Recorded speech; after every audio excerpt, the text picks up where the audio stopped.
છૂટી કરી નાખે એક સાટી કરી નાખે પ્રસાદીને કહી દઉં પછી તમે 10 બોલું પ્રસાદીને છૂટી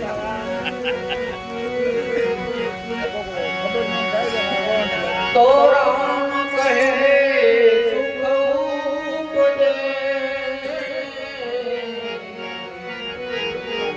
અને કૃષ્ણ કહે જય સીતારામ એ મહિમા મહાપ્રસાદનો એ પાઓ